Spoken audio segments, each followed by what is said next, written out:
The college football experience, Texas A&M Aggies 2023 season preview episode on the Sports Gambling Podcast Network, brought to you by our very own Patreon. Yes, score exclusive perks, content, and contests, including our NFL win totals contest with a $1,000 prize up for grabs.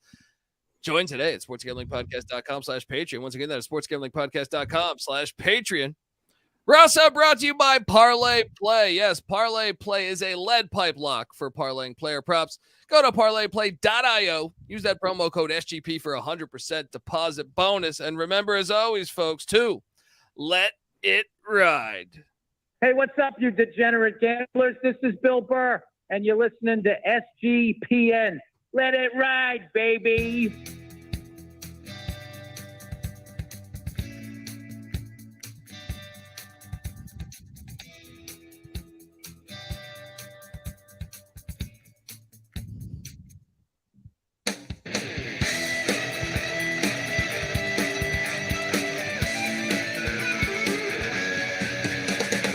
Yes, yes, yes. Woo! Welcome to the college football experience, Texas A&M Aggies 2023 season preview episode. I'm excited to talk about this team, and if you've listened to us all offseason, I said, man, this is easily one of the most unknown teams, I would say. Like, it's just must watch every week. There's a lot of fireworks on the sidelines. They hired Road Rash Face, a.k.a. Bobby Petrino, so I am excited about that happening, and we're going to talk all about it. We're going to break down the offense, the defense, the special teams, the transfer portal. We're even going to go game by game on the schedule, talking Texas A&M Aggies, and I am excited to talk about it.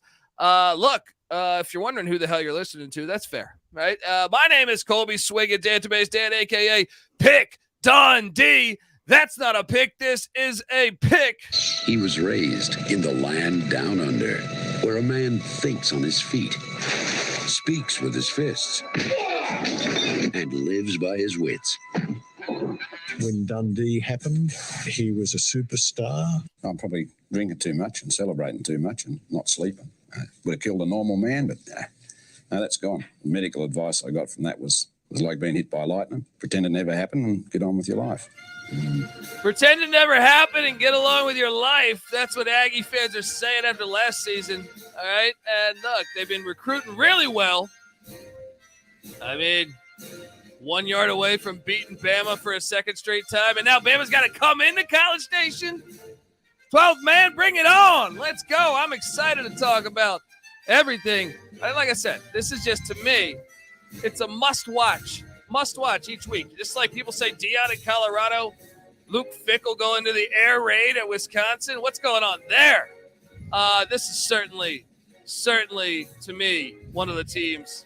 If I had to do 5 teams you should watch every week, this would be one of them. So it's got to be exciting. I'm glad to do this show, and I'm glad to have on this next guest.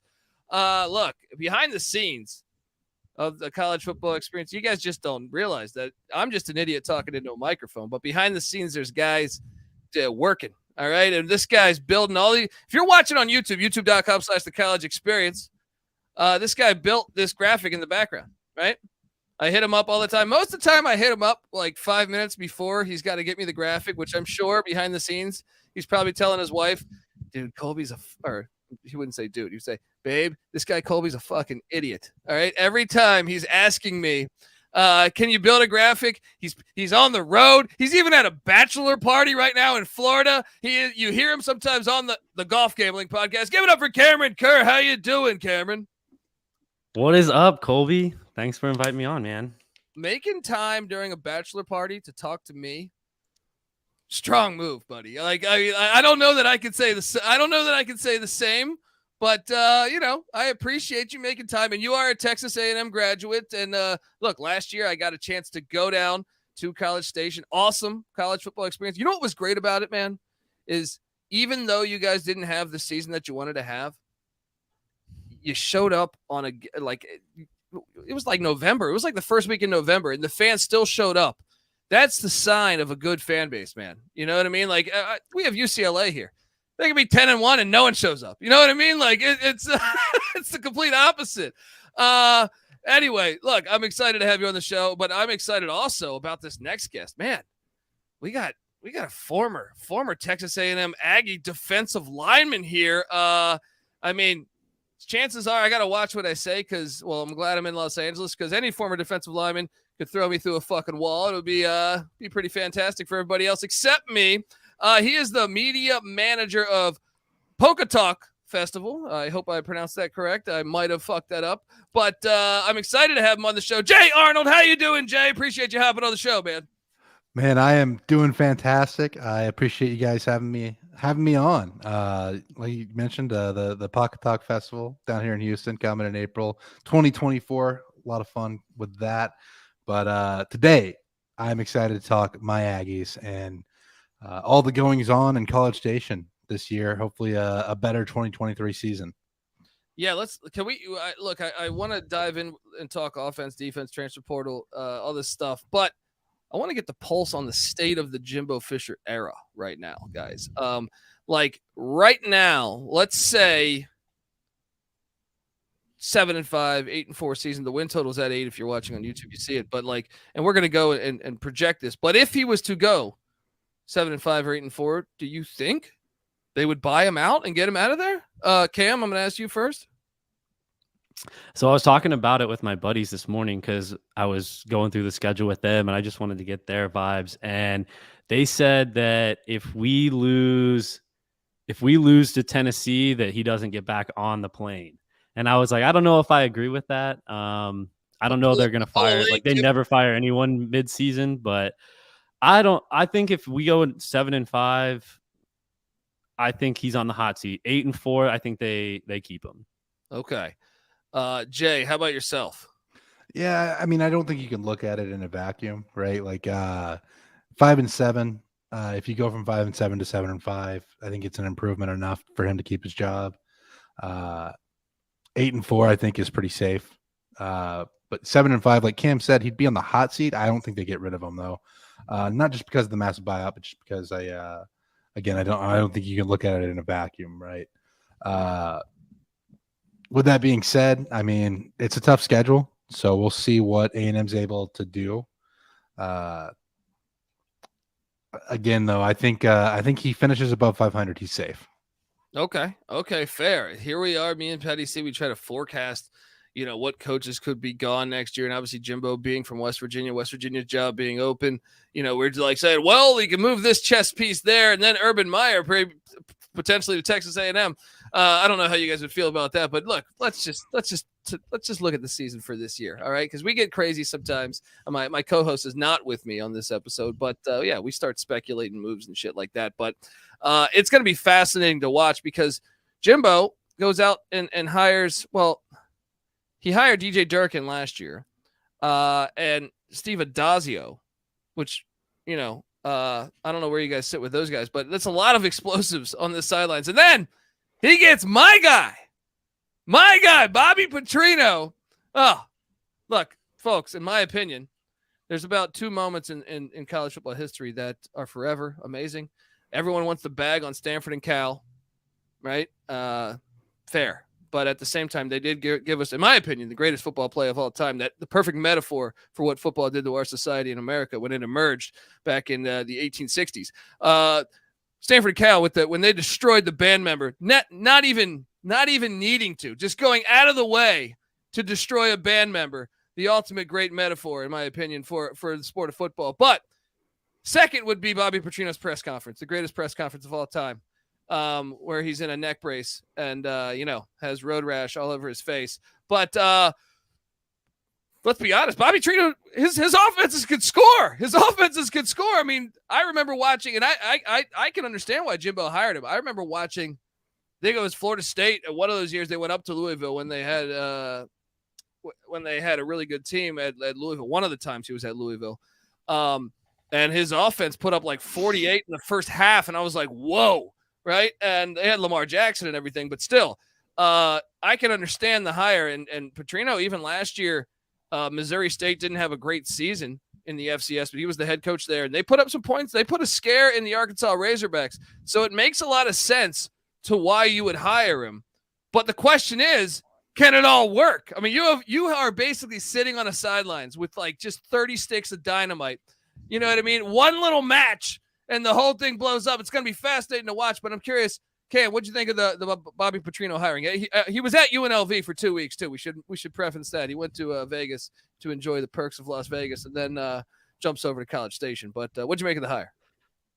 I'm really excited about it. I mean, I know a lot of fans were frustrated with Jimbo's play calling, and it might sound like a pretty, I guess, chalky take to say, like, to talk about that, but I'm excited to see what they can do together. And I know that I'm going to make Chase Sessoms watch this, the Wolf of Oaklawn, because I know he was in Arkansas like over 10 years ago or whatever, but I think that will help us a little bit with that game and taking them down like we do pretty much every year. So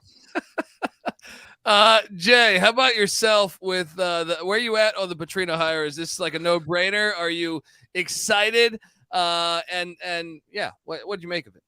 Well, going back to the original hire and when it happened, I was a little bit reticent to feel one way or another because I just didn't have faith in Jimbo letting go of the offense. As the offseason went on, Jimbo still didn't really give us a clear answer, right? On whether or not he was going to let go of play calling duties.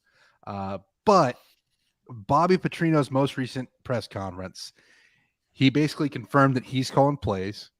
He confirmed that his philosophy is going to have some change in tempo, which is not something you saw out of Jimbo's offense. And he talked about his offensive philosophy, the FTS, feed the studs, and adapting the offense to the players that you have.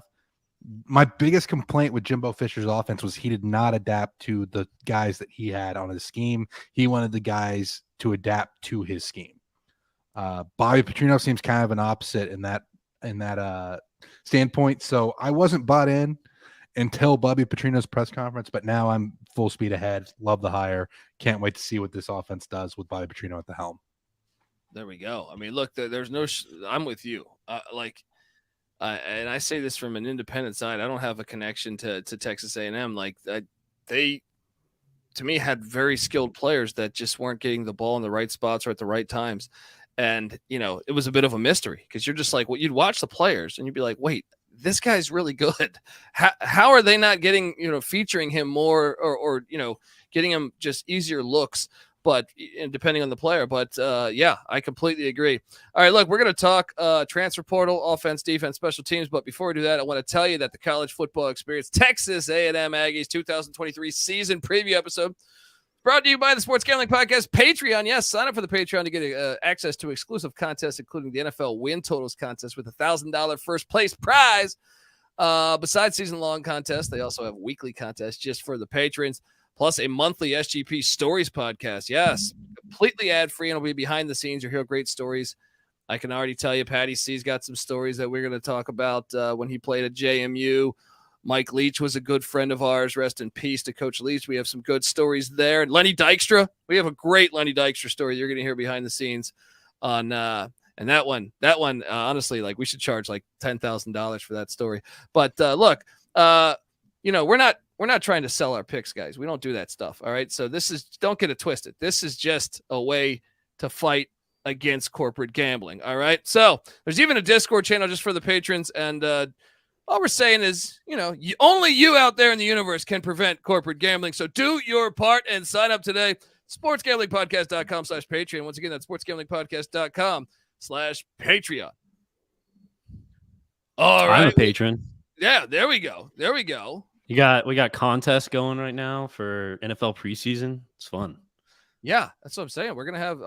I'm telling you the story. We've already been talking behind the scenes here at the office on what we can tell legally and whatnot. But we'll have some fun on this on these stories. I think you'll get closer to the personalities on SGPN.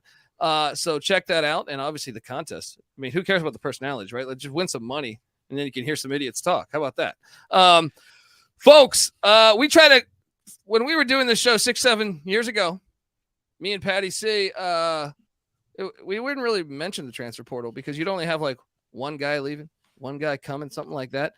But now it's absolutely batshit crazy. It's honestly like the 405 freeway on a Friday because I feel like you have to, unless you're Army, Navy, Air Force, or strangely Clemson, you have to mention this. Even Kirk Ferentz used the transfer portal. You know what I mean? Things are changing in the world.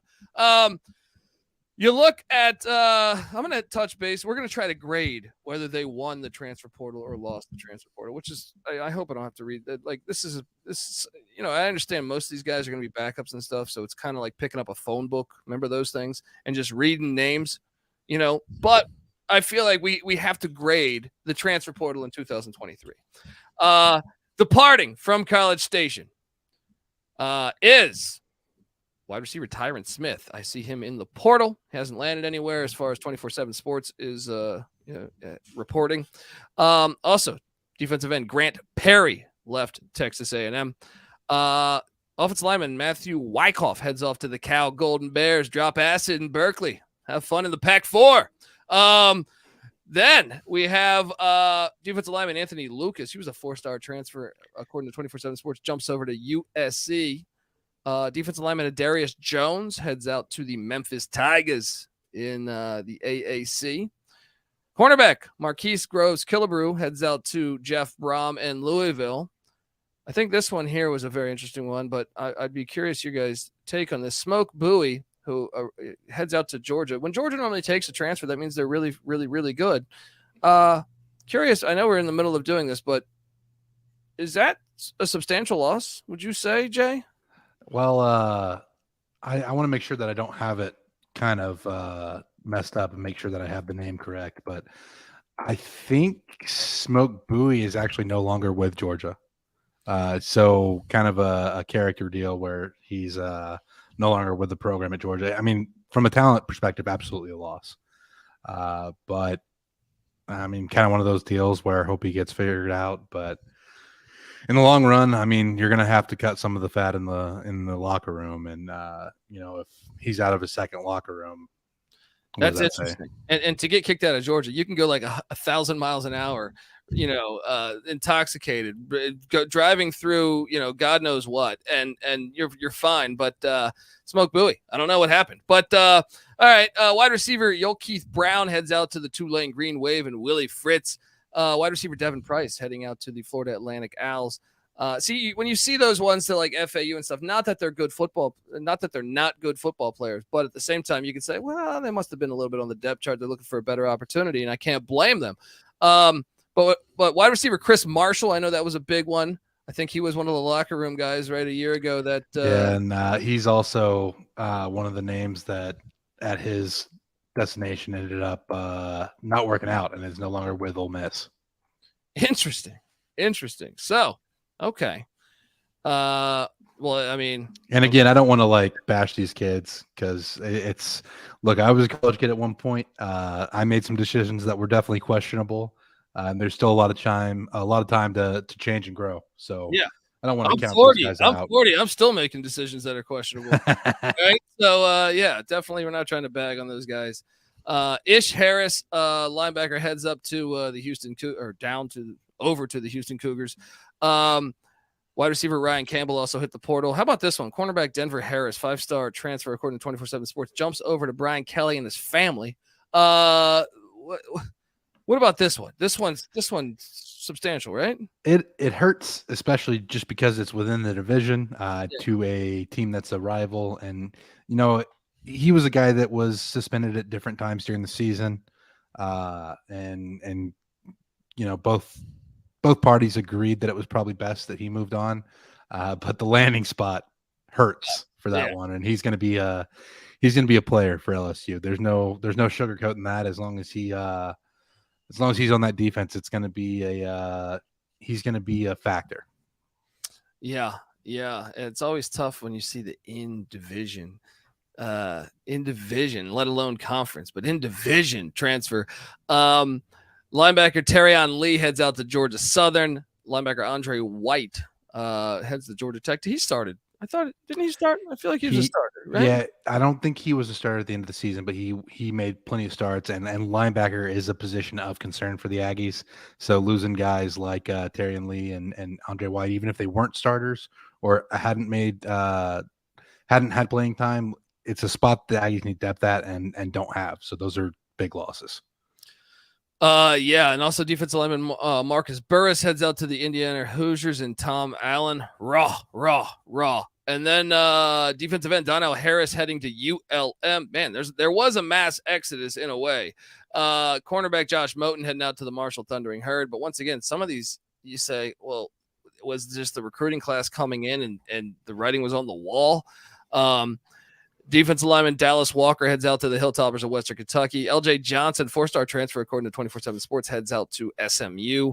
Eli Stowers, quarterback, 4-star transfer, heads out to New Mexico State. Man, this guy's name, Tunmizi Adale. I could be butchering that. Adele, I think. Okay. He heads out to Michigan State. I hear they love that get. Now, I understand the line of scrimmage, not a weakness for Texas A&M, but is that a substantial loss? I don't think it's going to have as much of an impact just because I think the strength of this Texas A&M defense as far as depth and talent is the defensive line. But anytime you have a guy with experience, and don't get me wrong, Adela is a fantastic player. So I think it's a substantial loss. Just it's not going to have as much of an impact as some of the other losses might have. Gotcha. That makes sense. Tight end Blake Smith heads to the Oklahoma Sooners, who you'll see, I guess, next year. Offensive tackle PJ Williams to SMU. Miles Jones, cornerback, to the Duke Blue Devils, and Mike Elko getting reconnected with a former player of his. Defensive lineman Elijah Judy heads out to the Nebraska Cornhuskers. Haynes King to the Georgia Tech Yellow Jackets. Obviously, Haynes King, at one point, I know Jimbo was excited about Haynes King, but I don't know what happened there, but he is now with the Yellow Jackets. Cornerback Brian George to the Houston Cougars. And there's a lot, man. Chase Lane, wide receiver, Georgia Tech.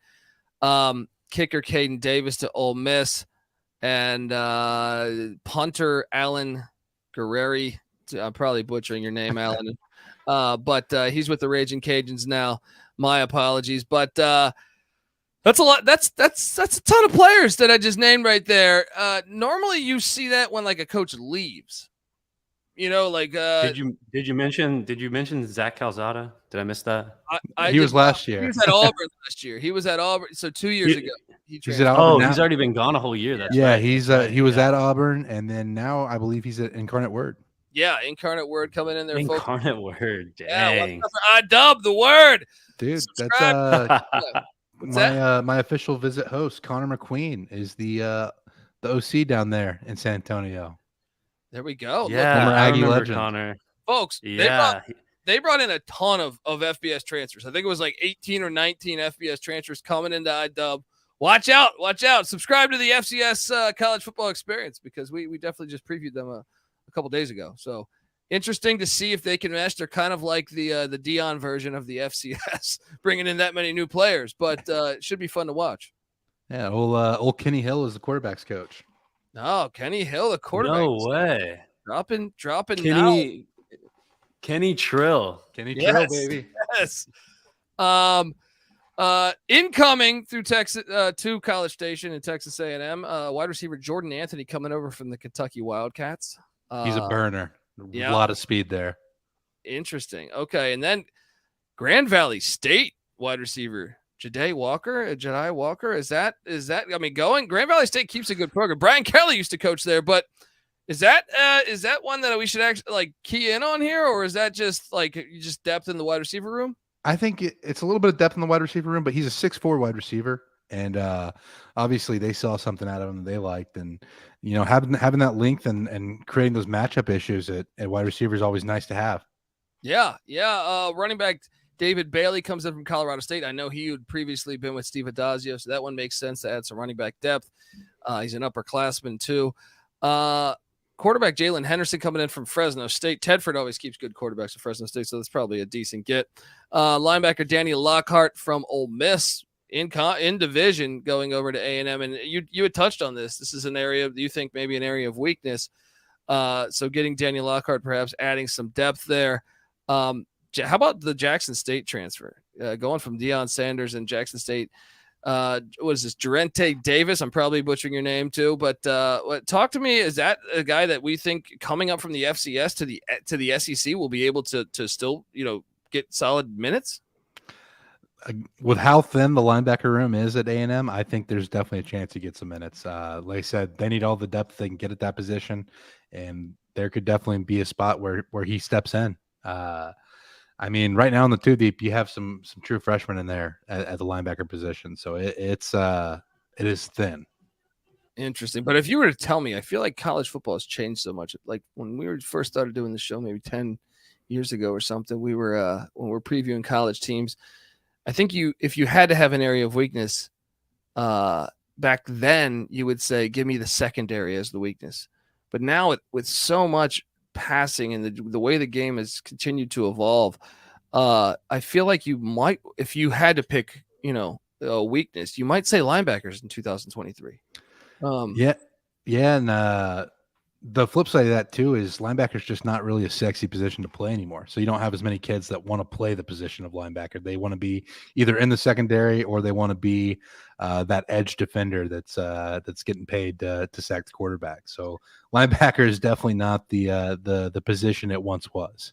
Yeah, certainly. No more Mike Singletary days. Damn it. Offensive lineman Finn Durstein comes in from Boston College. Once again, another Adazio guy. He was at BC, just I feel like 5 years ago. Cornerback Josh DeBerry also comes from BC. He's very good. Like that was a substantial loss for BC, probably both of them. But I know DeBerry for sure was one a year ago that people were raving about. Running back Jerry Johnson III, the Rice Owls going down to Rice. Jerry Johnson, any chance we see him on the field? From what I've heard, he's going to be in the mix at fullback. So I love the fullback position. I think we need more fullbacks in the world. That's why I like the game of rugby. It's a game of fullbacks. This guy speaking my language here. Make fullbacks great again. Best account on Twitter. All right. Best account on Twitter. Make fullbacks great again. Want to talk about, they went out and got an offensive tackle, Derek Ferraro from the Richmond Spiders, who were an FCS playoff team a year ago. I'm intrigued because this is, I always felt like the line of scrimmage, you're recruiting so well in the line of scrimmage, offense and defense. What's the logic here in going to grab an FCS kid? Is this kid must be perhaps diamond in the rough? Maybe diamond in the rough and maybe just a little bit of experience combined with depth. I think anytime you can get guys who have been around for a little bit, and, even if Richmond is FCS, it's still a winning program, right? You get guys that know how to participate in a winning culture. Anytime you can add those types of guys to your locker room, it's a win. Fair. And that makes sense, especially when you consider some of the issues they had a year ago in the locker room, what it seemed like. So North Texas running back Preston Landis comes in. I feel like, you're just, we could just talk for 7 hours on the transfer portal. Sam McCall was an interesting one. 4-star transfer from 24/7 Sports from the Florida State Seminoles. Is this a guy we think might be starting for the Aggies, or is this? What do you think?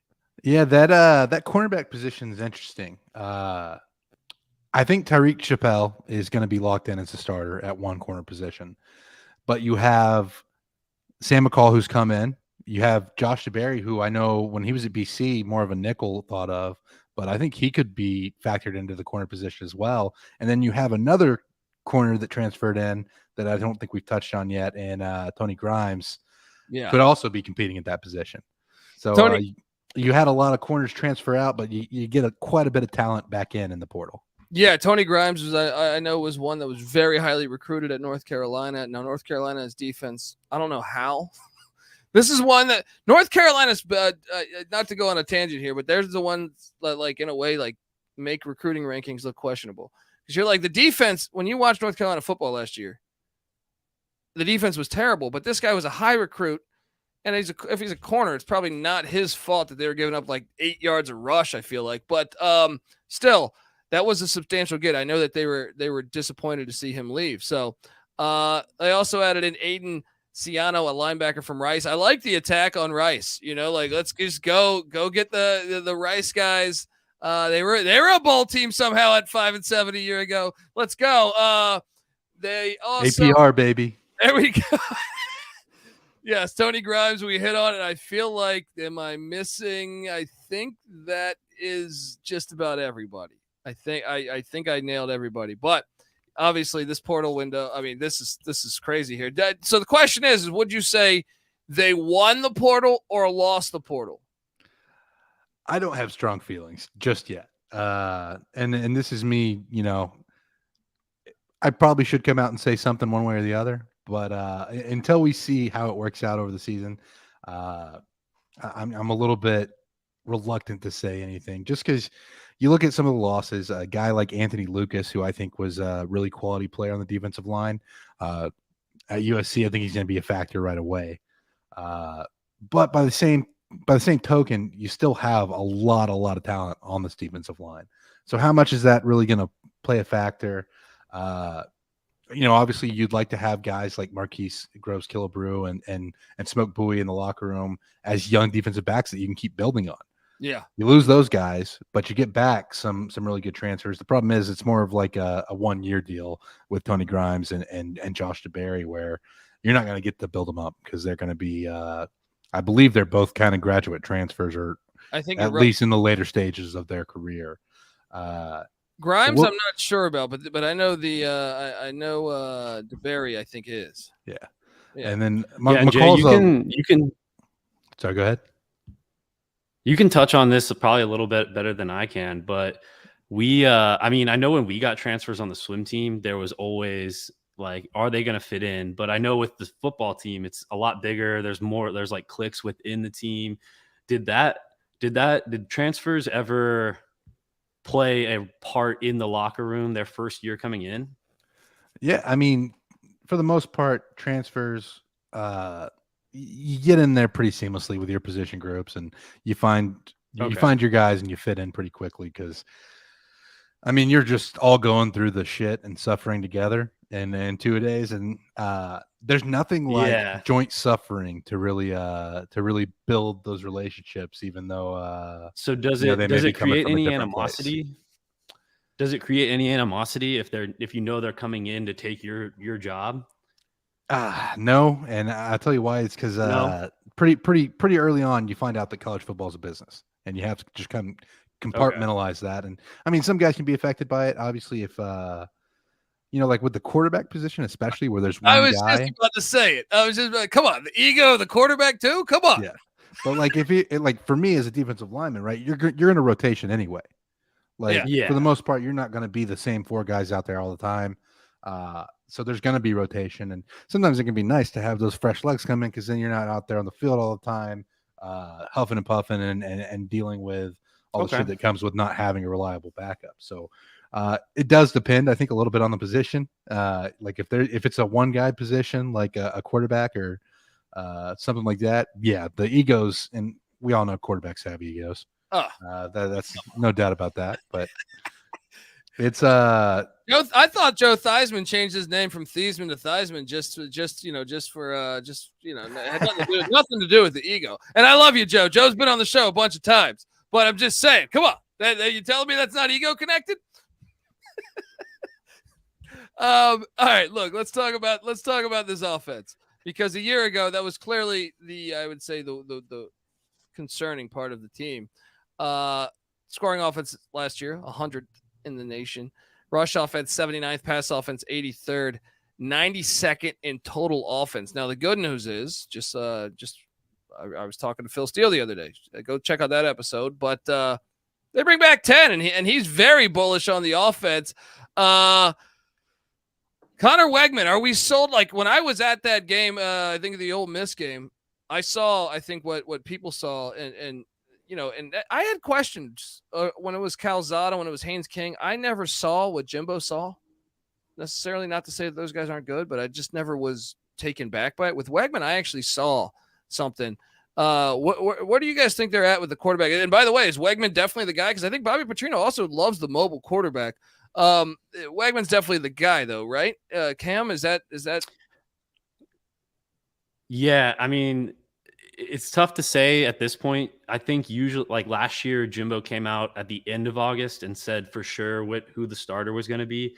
But I don't know about Jay, but I think Conner is a dude, and I think he's the dude. And last year he threw, I think he threw 132 passes without an interception. That, like, I think it led all of FBS. And then we have Max Johnson, who also threw 71 passes without an interception. And I mean, both of these guys can take care of the ball, but yeah, I Bobby Petrino better than I do. So if there's something that maybe he's seeing and he's in Jimbo's ear, then who knows? Yeah, Max Johnson, son of Brad Johnson, Super Bowl winning quarterback. Jay, what do you make of the quarterback room here? They're always going to say there's going to be a quarterback battle, but I think Weigman is pretty cemented as a starter. You look at what he did last year, and I mean, talk about the Ole Miss game. There's a lot of flashes there, but then also the way he closed out the season against LSU. Yeah. And then that game, and the fact that he's not making a ton of mistakes, he's not throwing interceptions. Those things all lead me to believe that Conner Weigman should be the guy. Well, and it helps to return your whole offensive line. You know what I mean? Like that is huge with the development of a quarterback. And we know how well they've been recruiting, especially on the line of scrimmage. I feel like that's been a strong point of theirs. So the whole offensive line is back. So I know we're going to talk about the running back position now. I almost don't even care. This sounds bad. This sounds like Saquon Barkley. Don't listen to this episode. But I'm like, I almost don't even care because I feel like the running back room is going to be fine behind this offensive line. But Le'Veon Moss, Reuben Owens, they bring in Bailey, the kid from Colorado State. They also have Amari Daniels. Is it going to be? I think Moss is the guy that I think might start. Could it be a running back by committee? Jay, what do you think? I think we're going to see more of a running back by committee approach than we've seen in the past. I think Jimbo liked to kind of ride his guy. It was Isaiah Spiller and then Devon A-Chain. Those guys both got pretty much all the touches when they were the starter. I think we'll see more of a committee approach this year. Part of that is because I don't think there's a clear guy like there was. And part of that, too, is a change in approach from Petrino. Le'Veon Moss is a bit of a bigger back. I think he's kind of your thunder in the equation. Amari Daniels is a really explosive guy. Obviously, nobody has the speed of Devon A-Chain, but Amari Daniels is going to be more of your lightning. Reuben Owens is a little bit of everything. He's a true freshman, so I think it may take him a little bit of time to adapt to the speed of the game. But he's a guy that's already flashed the ability to catch the ball out of the backfield. He's a guy that can run with power and with speed. He's a guy that I'm really excited about going forward. I don't know that we see him that much early in the season, but I think as the season progresses, he's going to be the guy that gets more of the touches. Obviously, we'll see how it all shakes out. But like you said, as long as the offensive line play is up to snuff, it doesn't matter too much who's in the backfield. It's more about getting those holes open and letting the running back go from there. Yeah, and I think when you I'm really excited about Reuben Owens too. I mean, he's the number one all-purpose back coming out of high school, right, this year.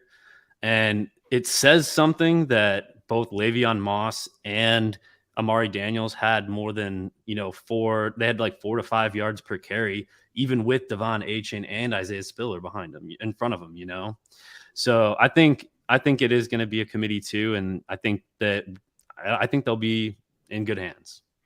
Now, but if you were to circle the concerns, I guess, coming into the season, you would probably circle quarterback and running back, because when I look at the offensive line returning, I think that's fantastic. I think they're going to be a very good offensive line in college football. The receivers, I mean, guys, this might be one of the most underrated, like this receiving unit with Ainias Smith getting healthy.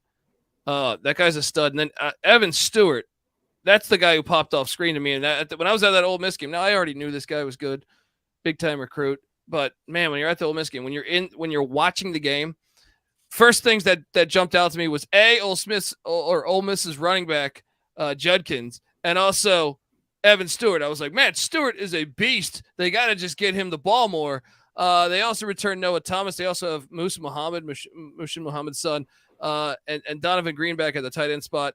The receiving unit here with Bobby Petrino. This is why I think Bobby Petrino is sitting there saying, "Oh, we're going to be fine." Jay, what do you make of this receiving room? Man, I love this receiving room. I love this tight end room. You look at the ability to create mismatches. Ainias Smith, a quick guy out of the slot. Evan Stewart, who is just an incredible playmaker. Plays a lot bigger than his size, right? He has the ability to go up and get a ball with his jumping ability. Muhammed, who, I mean, what a game he had to close out the year against LSU.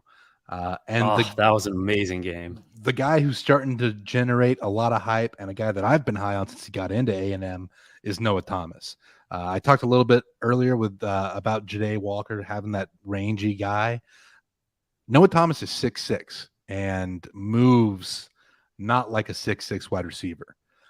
He's a guy that I think is going to create a ton of mismatches on the outside at the wide receiver position. And then you talk about the tight ends, right? Donovan Green. You also have Max Johnson's brother, Jake Johnson, at tight end. Two of the best tight ends in the country. Obviously, like, you know, Brock Bowers is a clear number one at tight end, but I think Texas A&M and their tight end room has a lot of talent. So if I'm a quarterback, I'm salivating at these options. And like you said, Bobby Petrino, having these kind of weapons for a feed the studs philosophy, probably made the decision to leave Vegas a little bit easier. 100%. Yeah, when you said the feed the stud strategy, I was like, dang, we just have so many studs. It's gonna be hard to feed them all. Yeah. Now, Cam, I'm curious. Defensive side of the ball, I thought there was a big difference between when Mike Elko left. First off, we've been big fans of Mike Elko since he was at Bowling Green. Yeah, he was a big loss. Yeah, and DJ Durkin, I don't think he's terrible, but I'm saying, like, I just think you don't have Mike Elko. So I do worry a little bit about the defense, despite how, you know, the defensive line seems to be a strong suit of the team, and the secondary seems to be a pretty good, you know, roster of players. They'll see if they can mesh together with the transfer portal. But are we at all worried about the defensive side of the ball under DJ Durkin, Cam?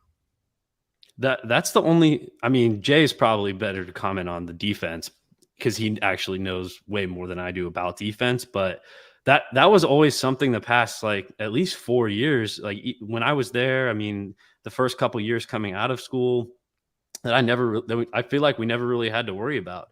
And it's always frustrating because, or at least the past couple of years, it's been frustrating because I'm a Steelers fan too. And our offense, it was just, you know, Saturday I got to watch a bad offense, and then Sunday I got to watch a bad offense. So it was just miserable football experience for me, you know, all weekend. And I just want to see some more scoring. I want to see scoring this season, and I have confidence that Jimbo and the entire coaching staff is going to make our defense ready, as they always do. All right, Jay, you're a defensive guy here. Let's cut that. Let's get the brass tacks here. All right, like, because like Durkin, it's not that I don't want to sound like I'm burying him, but I don't know that the defense will ever return to how good it was under Elko. You saw what Elko did at Duke in year one. Unbelievable job. So talk to me about this. Is this defense going to be better than last year? Well, I think that they will. You lose probably the best defensive playmaker they had last year in Antonio Johnson, but you had a very inexperienced defensive line last year, and it showed, right? The defense against the run was terrible, like in the hundreds, terrible. Part of that's adjusting to a new scheme. Part of that's new guys on the defensive line. Part of that's injuries to your best defensive tackle, McKinley Jackson. McKinley Jackson's healthy, and you have Walter Nolan, who I think is one of the biggest freaks in the country at defensive line. You have those two guys on the interior. I can't see the run defense not getting worlds better.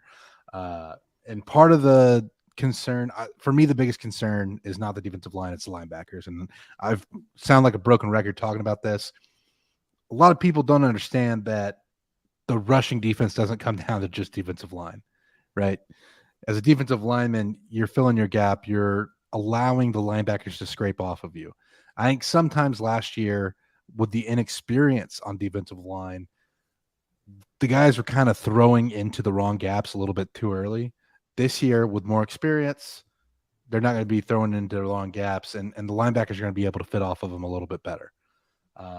By that same token, I still worry about the linebacker position just because it's not as talented as the defensive line group, and there's not as much depth.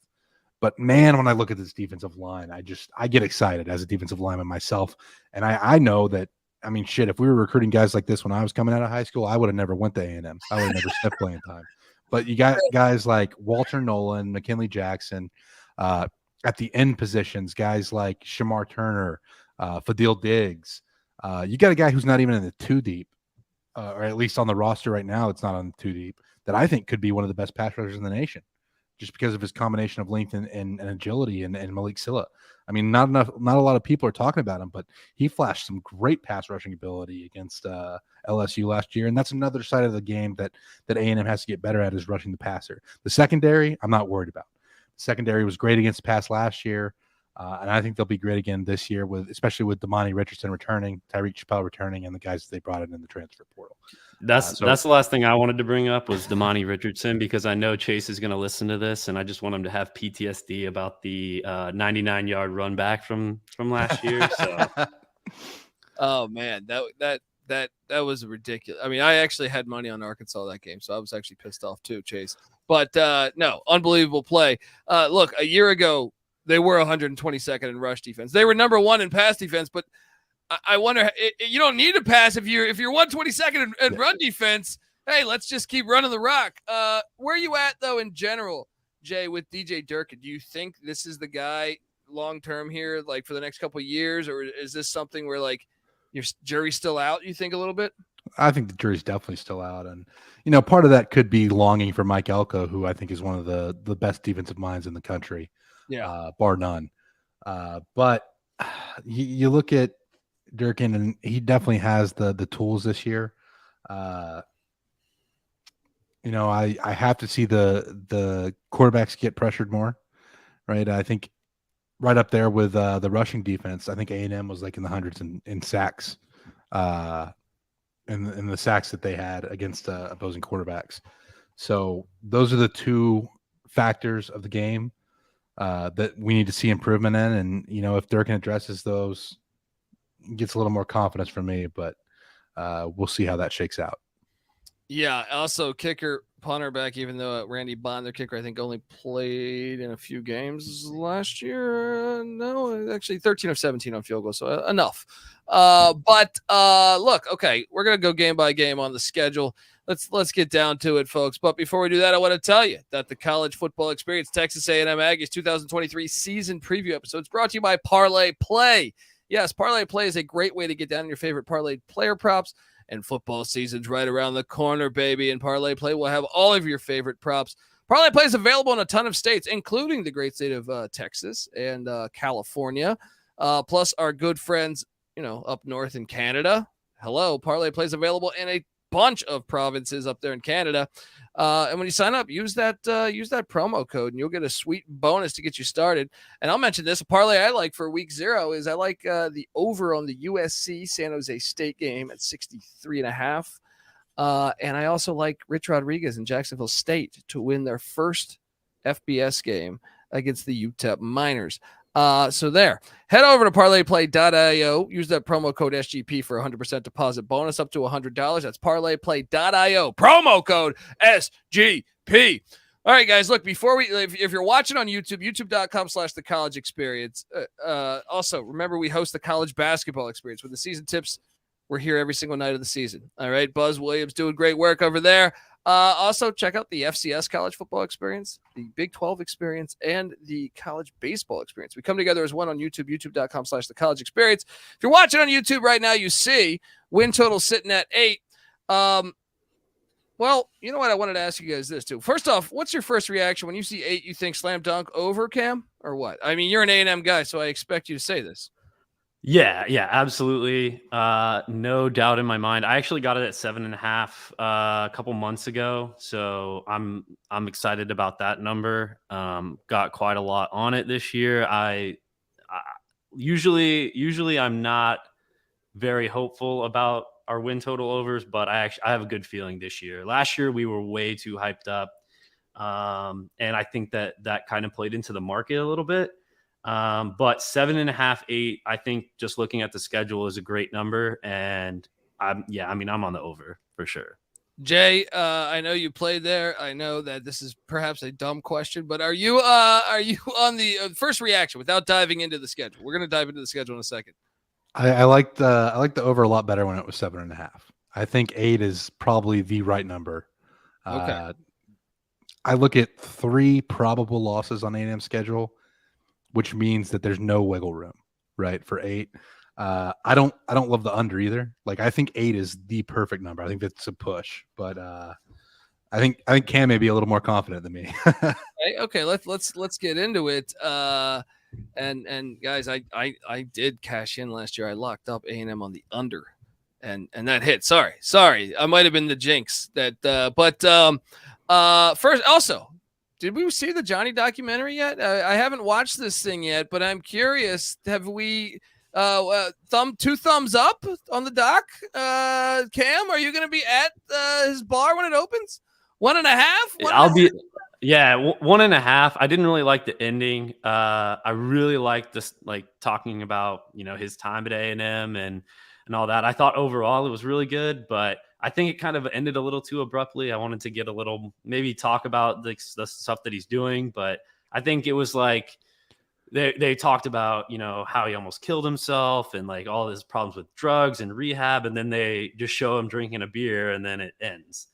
And I'm like, okay, well, we don't know what he's doing, but yeah, I'm going to his bar. I'll be there at his bar for sure. I know he has a couple brands out right now that he's doing, but yeah, I thought it was good overall. Have you watched it, Jay?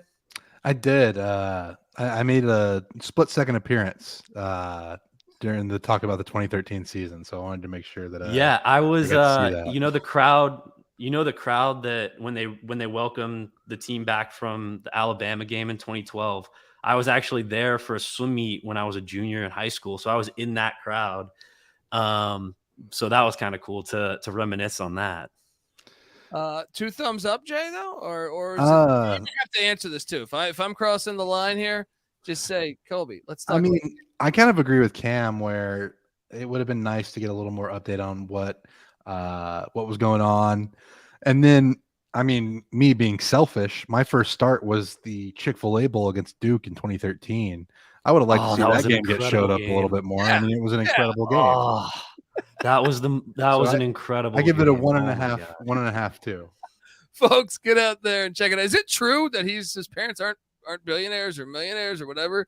Dude, I don't know. I heard the story that they were rich coming out of in college. So, like Cam was talking about, it's a little bit more cliquey in the football team, right? Like you have your defensive guys run together, and then within the defensive guys, you're also more around the guys that came in your recruiting class. So, like, I wasn't super close to Johnny at the time. I thought the oil money story was true too. All right, there we go. We're gonna have to. I thought there were some. Yeah, I thought there were some really funny parts too with him talking about the iPad hours at the Cleveland Browns when he was on the Browns. And then I know that a lot of people Googled who the 4th string quarterback was for A&M who was peeing for him. And he's probably catching a lot of strays right now.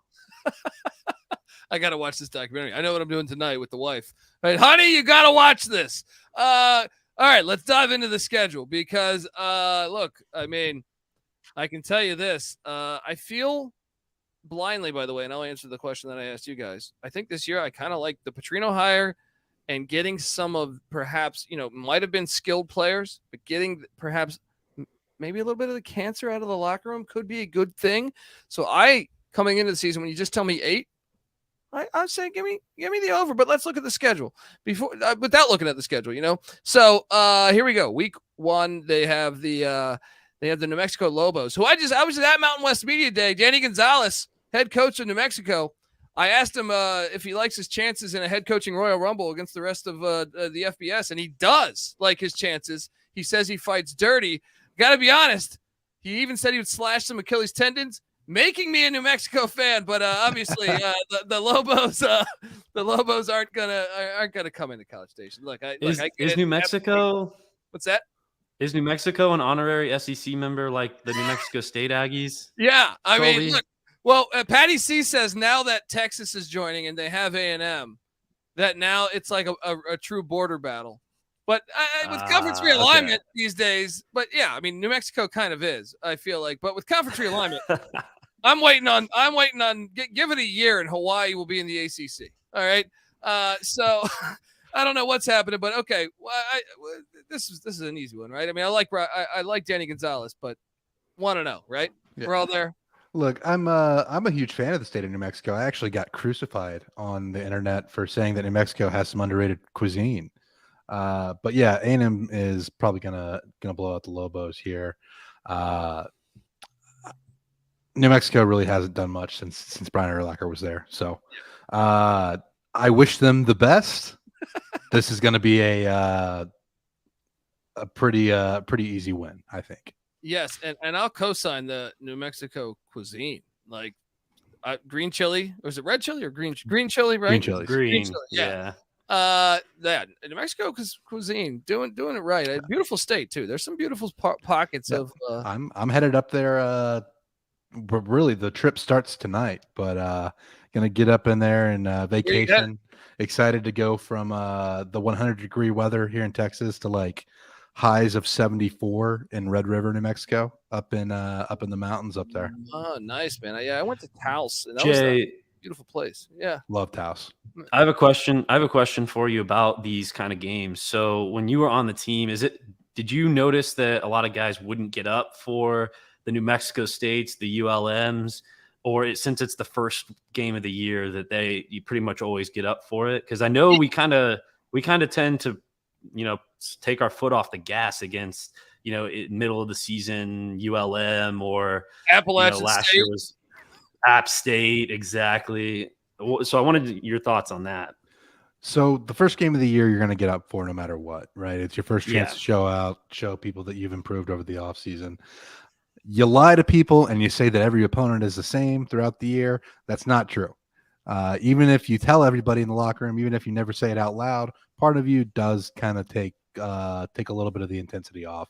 And I mean, there's some guys that are really good at keeping the intensity levels up no matter what, but we're only human and you can only go to that place in your mind so much. And I think that everybody realistically takes a step back, even if they tell everybody and tell themselves that they aren't. I think you just naturally do. Yeah. That's important to keep in mind for our spread bettors out there. Yeah, 100%. Speaking of that, big game here on the non-con, the biggest, I would say on the non-con, as the Texas A&M Aggies head to Hard Rock Hotel at Miami Gardens there. Look, they're going to have more A&M fans there than Miami fans. This is 100% guarantee. I minus 200 on A&M fans outnumbering Miami Hurricane fans.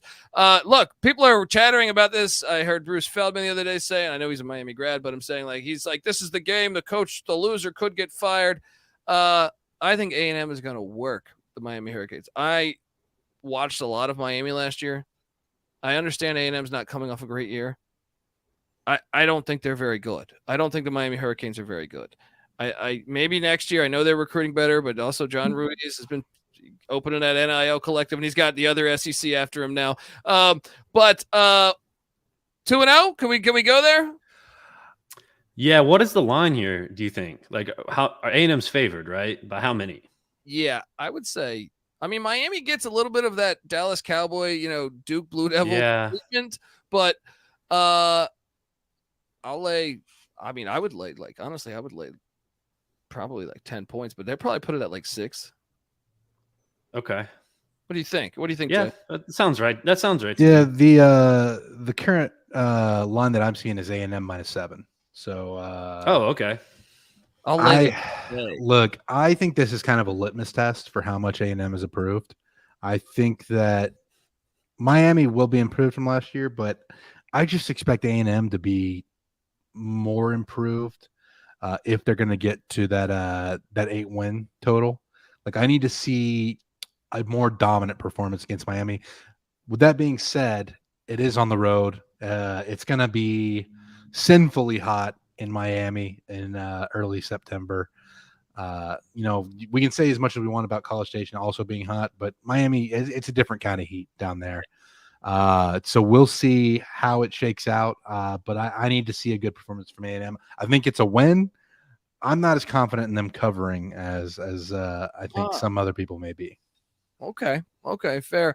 ULM, the next game, we don't need to talk about that. Sorry, Patty C. He always says never fade a ballot in a big game, but we're gonna have to do that. 3-0. Now Hugh Strip Club Freeze comes into Kyle Field, and look, I favor A&M here just because it's September. I feel like if you get Hugh Freeze probably in November when he gets a better grasp of his team, they could be a dangerous play. But coming into Kyle Field, I really like the way A&M's schedule's aligned here. I think they should be 4-0 heading into the Southwest Classic there. Do you guys have them beating Auburn as well? Yeah, look, I agree. I'm 100% on board with everything you said about being glad that Auburn is on the front end of the schedule, not on the back end of the schedule. I think as the season goes on, Auburn's going to be a lot more dangerous. You also have Auburn at home, makes a little bit of a difference, even though historically this game was kind of a weird one where the visiting team tended to have the upper hand. That's kind of switched now more recently. I also say, like, you talk about the Bobby Petrino interview. Another one of my favorite college football moments is Hugh Freeze in the hospital bed, giving the thumbs up to Dino Babers down there on the field, coaching. I mean, talk about great college football moments. That was one of the greatest moments too. And we've made a joke on this show that maybe he could coach a game from the strip club and be successful at doing that. Hugh Freeze. You gotta. I mean, I could go on that, but subscribe, check out the Auburn podcast that we're gonna do because that's classic. All right, so we got him undefeated coming into the Southwest Classic. I want this game out of Jerry's World because I hate it there. But I think it is coming. My dreams are coming true here. I think this is the final game or the next one. 2 years or 1 year, I think, left on the contract. Arkansas is a hard team for me to read. They bring in a brand new offensive coordinator, brand new defensive coordinator, and like 300 transfers too. I like Sam Pittman. I really like Sam Pittman, but I just don't have a good pulse on Arkansas.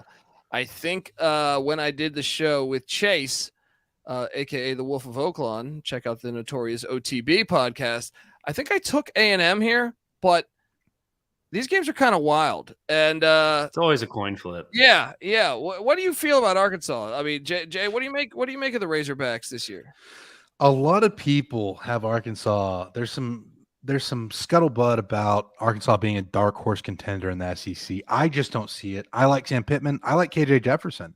I just don't think they have the week to week consistency to be a true SEC dark horse contender. With that being said, this game, I mean, we've talked about it ad nauseum. It's always chaotic. It's always just like wild things happening.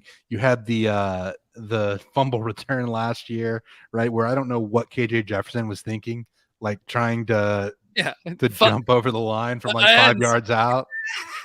I mean, it was an incredible moment. I loved it. That's like the video game when you press the button too early, the jump. You know what I mean? Like you're playing Madden or something and you hit the button to jump, but he did it in real life. Pretty fascinating. But yeah, I mean, this game is insane. And I actually think the more I think about it, when I did the Arkansas, I might have called for Arkansas on the upset. Yeah. So you know what? I'm going to change my pick. Sorry, guys. I'm going to side with Chase Sessoms because I see the next two games. Cameron, what do you make of this one? So I do remember them just running all over us. I was there at the game. I think, Jay, were you there too? This year? Last year? This past year?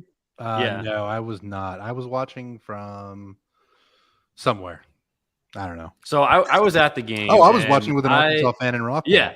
It was great. Oh, nice. Yeah, I remember them running all over us. So I think that if, what Jay says is true and we, our defensive line gets some more experience, hopefully, our linebackers improve a little too. And if we can stop the run and stop KJ Jefferson, because I remember the first half of that game, he did some things to our defense, but for some reason, they just stopped doing that. They just changed the game plan and we were able to make some moves in the second half.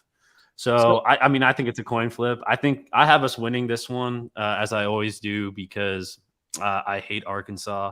It's I a love win. Chase. It's a win that takes 5 years off of my life. This game shortens my lifespan every single year. Well, here's my Always logic. good. Here's my logic on taking Arkansas. It's the look ahead spot, and Alabama comes into Kyle Field the very next week, and I actually think A&M should be favored. I know that sounds crazy because of the historical dominance of Nick Saban in Alabama.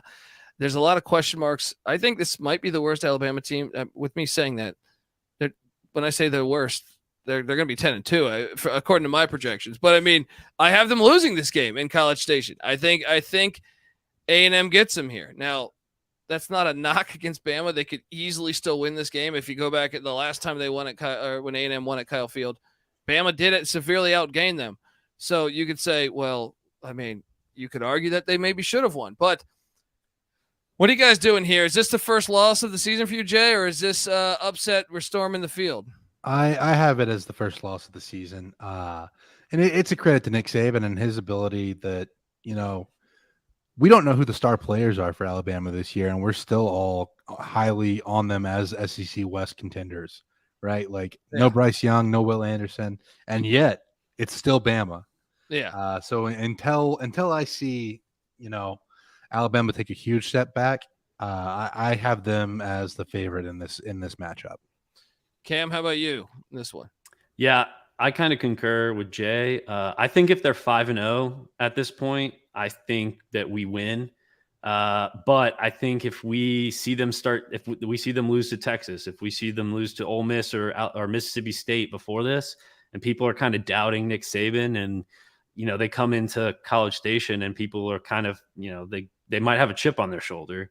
I think it might be tough to pull one out there, but I have this as a loss. Okay. All right. Well, look, I got who's the A&M fan here? What the fuck's going on here? The very next week they head to Neyland Stadium. I was on VSiN last night, and I actually called for the under on Tennessee as one of my favorite plays in the SEC because I think games like this, I understand that place is a great place to cut. That's a fantastic place to catch a college football game if you haven't done that, guys. They're this year. No, dude, that I really enjoyed my time there. So enjoy yourself, man.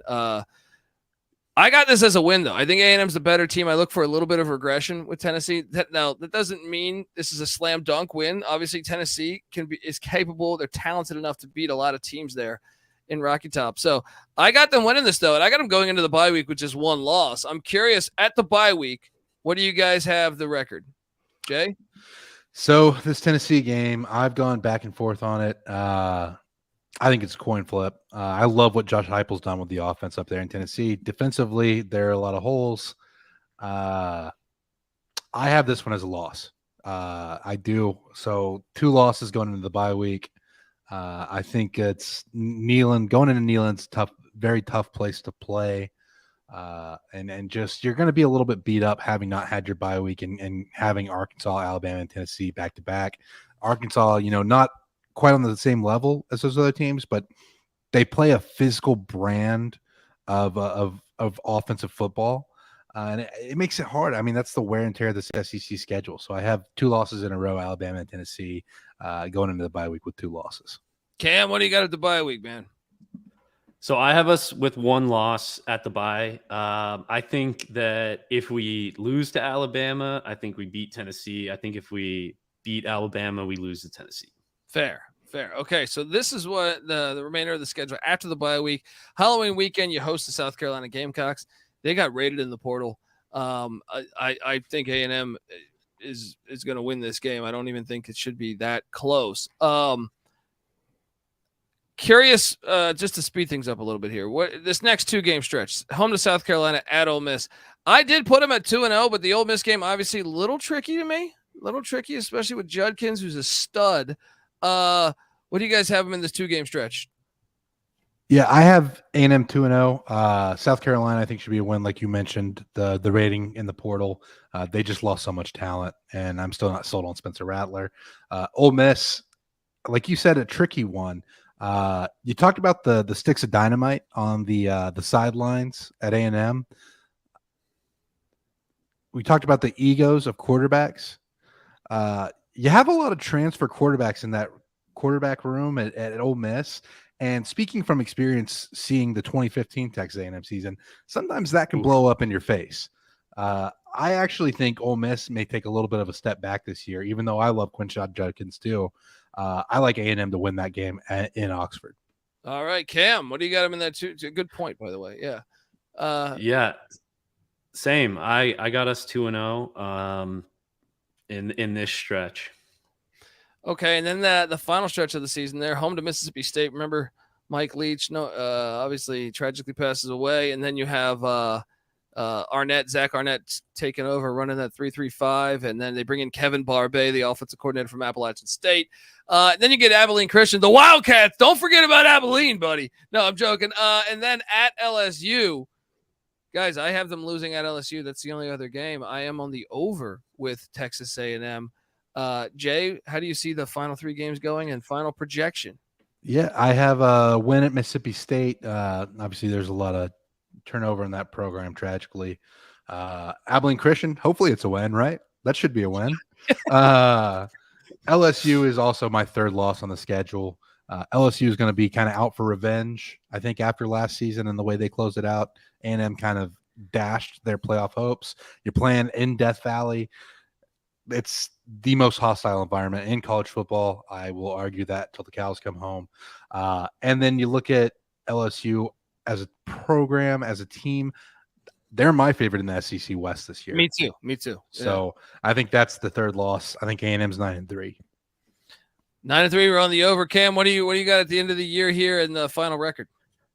I'm 9-3 too. Conservatively, I'm gonna say we lose to Mississippi State, we beat ASU, and then we lose to LSU. But if you want a long shot, this 3-game stretch here between, or really 2, but that the game between against Mississippi State and at LSU, if we are 11-1 going into after that LSU game, are we in the playoffs talk, Jay? If A&M is 11-1 going into LSU, they're absolutely in the playoff talk. Yeah. Because you have a chance to win the division in Baton Rouge, and the problem with that is then you have to go play Georgia in Atlanta. But yeah, I mean, if you're 11-1 going into Baton Rouge, you're absolutely in the playoff talk. Yeah. All right. So I'm writing 60-1. National champion down. Yeah, you should, man. So, let's go. Come on. They have from a recruiting composite. They certainly do. But yeah, folks, we're all on the over.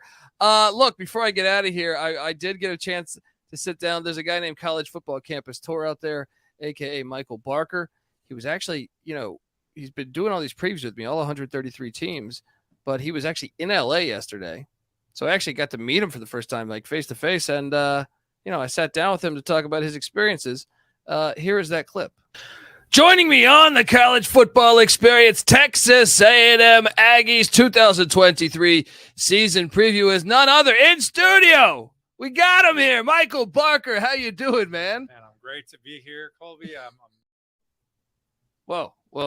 Joining me on the college football experience, Texas A&M Aggies 2023 season preview is none other in studio. We got him here. Michael Barker, how you doing, man? Man, I'm great to be here, Colby. I'm doing a little bit of road tripping and had to come by and visit you in studio. Oh, we're honored to have you here, man. And we're talking about Kyle Field here. I know you've been here. I've been to the stadium too. Awesome, environment. Tell me about your experiences to Kyle Field. So Kyle Field it was built in 1927. Capacity is 102,733. It's the largest stadium in the SEC. It's the 4th largest stadium in all of college football. The original capacity was 33,000, so they've built it up, almost 4 times, quadrupled the capacity. Record crowd 2014 got 110,000 versus Ole Miss. It was an older stadium, but in between 2013 and 2015, it was a $485 million renovation happened. It was not just expansion of the stadium, new grandstand, but also the facade on the exterior. It makes it look amazing from the outside, and it's an intimidating place to play. The overall record for Texas A&M at Kyle Field is 302, 147, and 12. I mean, folks, did you hear? I mean, look, I got a chance to tour this, and I got to see, some shots of it, the way it looked before. And if you Google image this, it's fascinating that they've turned that into that. I'm looking at the original shots in 1920. It's crazy that's that. You know what I mean? Like if you did a side by side photo, unbelievable. So tell me, how many times have you been there? So I've only been there for one game, but it was one of my favorite games that I ever had. So 2018, they played defending national champion Clemson. Clemson was still trying to find themselves. They were running with Kelly Bryant, who had won them the national championship. But that game, it was the first appearance for Trevor Lawrence, and his first pass in the game went for like a 65-yard touchdown. And Texas A&M gave him the best battle that I saw. Kellen Mond, the quarterback, threw for 480 yards and 3 touchdowns. And we know Clemson has always got a great defense. And it came down to 28-26. Clemson had scored, or Texas A&M had scored. And if they got the 2-point conversion, they sent it to overtime. They missed it. They lost 28-26. But the thing that I remember the most was, you talk about the 12th man, and it could be cliche. Some people want to blow it out of proportion. They actually have a huge impact on the game. And they sit over one of the sidelines, I want to say on the second and the third deck. There are cadets on the field that are coordinating cheers through hand signals. And it just feels like they are making a physical impact on the game. Not that they are, but I want to go back for another game. I'm looking for an opportunity sometimes this year. SEC only plays on Saturday, so we want to get one of those. There's a lot of other schools in Houston you could try to 2-for-1 with, but this is one that you have to have on your list as a top 10 college football stadium. 100%. And this is to me a testament to their program and their fan base. Was last year was not the type of year that I think most Aggie fans wanted. And I went, I think it was the first weekend in November. They're playing Ole Miss. Their season's kind of already cooked, and the place was still lit. Every seat in the house still packed. Every third down, just everything that's great about the college experience, of catching a college football game. So I completely agree. And the pregame stuff coming down the street with the band and everything, fantastic. If you get yourself out to College Station, Texas, or Houston. It's not that far from Houston, folks. So if you're in Houston, Texas, make the trip out to College Station. Well worth it. Michael, I appreciate you hopping on the show, man, and glad to have you in the studio, man. And please come back again, man. Yeah, this is way more fun than doing the Zoom. So thank you for having me, brother. As always. Folks, give him a follow. Michael Barker at CFB Campus Tour. Dial it up. Look, the guy's been to every single college football stadium for the FBS, all 133. He's been to most of the FCS. It is a must follow on Twitter. He documents the history of the stadium, much like I was looking on Google here, right? He talks about, the photo of the game he does. It's just fantastic. You got to give him a follow. Michael, I appreciate you coming on, man, and I look forward to catching you at Kyle Field one day, man. Yeah, I hope I get there this year, and maybe you'll be there as well. There we go, man. Let's go. All right, let's do it. Michael Barker, that guy, guys, have you guys seen this guy's road schedule? Yeah, it's ridiculous. And I went to a game in Morgantown last year and got to meet up with Mike in the blue lot at I do believe you showed me a photo of you yesterday. Yeah, got a little little blue lot shoey action going on in Morgantown. That could mean a lot of things, I think. Man, Michael Barker, unbelievable. The fact, he was telling me yesterday in studio, his week 1 travels. He's hitting I want to say two Thursday games, a Friday game, 2 Saturday games, a Sunday game in San Jose, and then a Monday game in Raleigh. So I think he's going to be in the TCU Colorado game. So he's going to he's in Texas early on Saturday. He's in Miami on Friday. He's somewhere else. Unbelievable. He does more traveling than the fucking Rolling Stones in 69. Unbelievable what's going on, folks. Give him a follow, and make sure you give everyone else here a follow. Jay Arnold, I appreciate you hopping on the show. Give him a follow on Twitter at Coach Jay Arnold. Appreciate you hopping on, man, and please come back. Yeah, man, it was a blast. Always happy to talk to Aggies, and I appreciate you guys having me on. Anytime, man. Enjoy New Mexico. And make sure you give Cam Kerr a follow, because this guy's making time in the middle of a fucking bachelor party. He does great work, But come on, in the middle of a bachelor party, guys, I'm sorry. I got to go back to the hotel room and talk to this idiot who covers college football, right? Okay, yeah, all right. You're a great guy, Cam. Give him a follow on Twitter at Kerr, Kerr, Cameron, Cameron. Yep. Appreciate you making time for us, Cameron, as well, man. And over under on how many cocktails tonight? Can we set that at, say, 17? Oh yeah. I got a keg. I got a float. So we'll just do drinks. We'll do overall drinks at 20. Yeah. Yeah. I went on a 5-game beer die win streak last night, and I'm planning on doing it again. Come hang out with me in the SGPN Discord. During the college football season, I'm in there all the time. I'm in the NFL, golf, whatever. If you're into golf, go listen to the Golf Gambling Podcast in there every now and then. And Jay, do you want to talk about the Pocket Talk Festival anymore? Yeah, I mean, it is my full-time job, so I get to come and do podcasts like this during the day because they're so gracious about me and what I get to do. The Pocket Talk Festival coming to Houston April 4th through 7th of 2024. We're hosting the World's Fair for Sports. So the latest and greatest in sports tech, live sporting events, that's all coming to Houston. We're going to take over downtown. It's going to be an incredible event. Check it out. Come follow us on social media at PocketTalk_Fest. We're gonna have a good time out there. So hopefully we'll see you guys there, huh? Yeah, I mean, I will be there. I'm gonna bring Munaf the Machine Manji. He's a Houston guy as well. We're gonna make it. We're gonna make it happen. Right on. Fantastic. Go check it out, folks, and remember to give us a follow on Twitter at TCE on SGPN. And remember, we're breaking down all 133 teams with the solo podcast for each and every team in the land. We give Sam Houston State the same amount of love that we give, we don't have former players coming on from Sam Houston State, but Hunts Vegas, baby. Yeah, let's go. Please, if you can, follow youtube.com/The College Experience. Also, please hop over iTunes, Spotify, whatever you got. Subscribe, tell a friend. And please get over there, give us a 5-star review, all that good stuff. Check out the college basketball experience, the FCS college football experience, the college baseball experience, the Big 12 experience out there doing things. And make sure you check out the Sports Gambling Podcast as they go through all 32 NFL teams with their overs and unders and breakdowns of the entire roster, all that good stuff. Get the SGPN app. It's free to download in the App Store and Google Play Store. And come talk ball with us in the Discord, sportsgamblingpodcast.com/Discord. All right, folks, until next time, this is the college football experience, 12th man style. You better start thinking about yours, and we out of here.